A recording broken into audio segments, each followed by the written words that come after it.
Osmania university arts college ప్రాంగణంలో ఈ నెల 14వ తారీఖున రాష్ట్ర వ్యాప్తంగా జరిగే బీసీ బంద్కు పిలుపునిచ్చిన రాజ్యసభ సభ్యులు ఆర్ కృష్ణయ్యకు మద్దతుగా ఓయూ ఐక్య విద్యార్థి సంఘాల సంపూర్ణ మద్దతు ఉంటుందని తెలిపారు. ఓయూ ఐక్య విద్యార్థి సంఘాల నాయకులు మాట్లాడుతూ కామారెడ్డి డిక్లరేషన్ లో ఇచ్చిన హామీ 42% బీసీ రిజర్వేషన్లను అమలు పరిచే స్థానిక సంస్థల ఎన్నికలు నిర్వహించాలని ఓయూ ఐక్య విద్యార్థి సంఘాలు రాష్ట్ర ప్రభుత్వాన్ని డిమాండ్ చేశారు.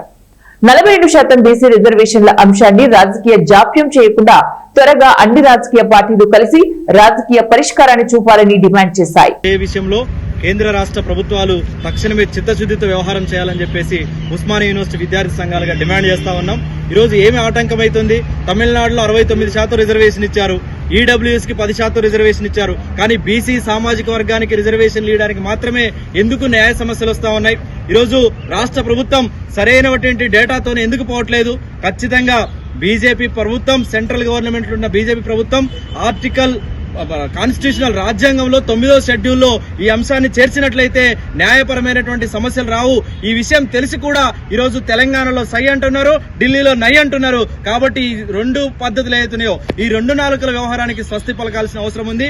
అదేవిధంగా రాష్ట్ర ప్రభుత్వం కూడా న్యాయపరమైన చిక్కులని, సమస్యలని వాటిని అధిగమించే విధంగా చర్యలు చేపట్టకుండా ఉత్తగానే చట్టాలు చేస్తున్నట్టు చేసి దానికి లీగల్ శాంటిటీ చేయకుండా చేయడం అనే వ్యవహారం అవుతుందో ఇది ద్వంద్వనీతిని తెలియజేస్తా ఉంది. అందుకే ఉస్మానియా యూనివర్సిటీ విద్యార్థి సంఘాలుగా, ఉస్మానియా యూనివర్సిటీ విద్యార్థులుగా మేము ఈ రాష్ట్ర ప్రభుత్వాన్ని, కేంద్ర ప్రభుత్వాన్ని డిమాండ్ చేస్తా ఉన్నాం. ఈ దేశంలో అత్యధిక జనాభా కలిగిన బీసీలకి సామాజిక పరమైనటువంటి, ఆర్థిక పరమైనటువంటి, రాజకీయ పరమైనటువంటి ప్రాతినిధ్యం కల్పించడం అనేది అత్యంత సామాజిక న్యాయమైనది. కాబట్టి దీని మీద తక్షణమే ఈ రాష్ట్ర ప్రభుత్వం ఇచ్చిందో తక్షణమే చిత్తశుద్ధితో ముఖ్యమంత్రి గారు యొక్క ప్రభుత్వము దాన్ని 42% రిజర్వేషన్ ఏదైతే హామీ ఇచ్చిందో దాన్ని అమలు పరచాల్సిన ప్రభుత్వం మేము డిమాండ్ చేస్తా ఉన్నాం.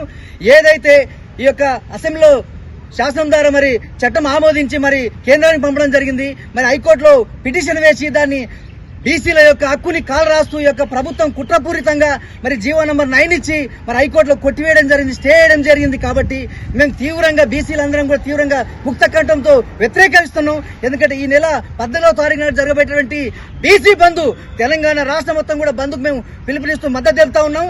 ఏదైతే బీసీల యొక్క చిరకాల వాంఛ 42% రిజర్వేషన్ ని ప్రభుత్వం చిత్తశుద్ధితో అమలు పరిచే విధంగా చర్యలు తీసుకోవాలి. ఈ యొక్క బీసీ యొక్క 40% రిజర్వేషన్ అనేది డెడికేషన్ కమిషన్ వేయడం జరిగింది.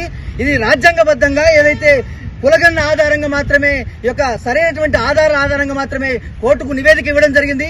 సరైన ఆధారం పరిశీలించకుండా మరి స్టే ఇవ్వడం జరిగింది. కాబట్టి వివిధ రాష్ట్రాల లోపల మరి సరైనటువంటి కులగన్న లేకుండా తీసుకోవడం జరిగింది. కాబట్టి అక్కడ కొట్టేయడం జరిగింది. కాబట్టి ఇక్కడ కులగన్న స్పష్టంగా ట్రిపుల్ టెస్ట్ దొబ్బుక తిన్న జాలు మీరు అగ్ర కులాల వాళ్ళు మా వాటా మాకు ఇవ్వండి, మీ వాటా మేము అడగట్లేము, రాజ్యాంగబద్ధంగా దక్కమైన హక్కును అడుగుతున్నాం. మీ బంగారం అడిగినామా, మీ డబ్బులు అడిగినామా, మీ పరిశ్రమలు అడిగినామా? అగ్ర కులాలని మాకు రాజ్యాంగం కల్పించిన హక్కును అడిగాం. మా హక్కు అది, ఎవడు పెట్టే భిక్ష కాదు. ఇప్పటికైనా బీఆర్ఎస్ నాయకులు మొన్న ఏం చేశారండి? హైకోర్టులో అక్కడ వాలు జరుగుతుంటే వీళ్ళు బస్సు ముట్టడి పోయారు. బస్సు ముట్టడి పోతారా? ఒక ప్రధాన ప్రతిపక్షాలు ఉన్న వాళ్ళు అన్ని రాజకీయ పార్టీలు ఇప్పటికే చెప్పేసి ఈ నెల 14గా జరిగేటటువంటి ఈ బంద్ మన గౌరవనీయులు ఆర్ కృష్ణ గారి ఆధ్వర్యంలో జరుగుతుంది. ఇది పార్టీ పరంగా కాకుండా, వ్యక్తి పరంగా కాకుండా 2.5 కోట్ల మంది బీసీలు ప్రతి ఒక్క వ్యక్తి రోడ్డు మీదకి వచ్చి తమ యొక్క నిరసనని బ్లాక్ రిబ్బన్ ద్వారానో లేదా గిన్నెలు తీసుకొచ్చి డప్పులు కొట్టడమో ద్వారానో ఏదో నిరసన చేయాలి. ఈ రాష్ట్రంలో ఉన్నటువంటి అందరికీ, విద్యా సంస్థల వారికి, ప్రభుత్వ సంస్థల వారికి మేము రిక్వెస్ట్ చేస్తున్నాం. ఆ 14 జరిగే ఏదైతే ఉందో బంధుని స్వచ్ఛందంగా పాటిస్తేనో మంచిగుంటది. ఆ తర్వాత జరగబోయే పరిణామాలు అక్కడ ఏం జరిగినా కూడా స్కూల్ బస్సు తగలబడ్డా లేకపోతే షాపులు తగలబడ్డా మాకు సంబంధం లేదు.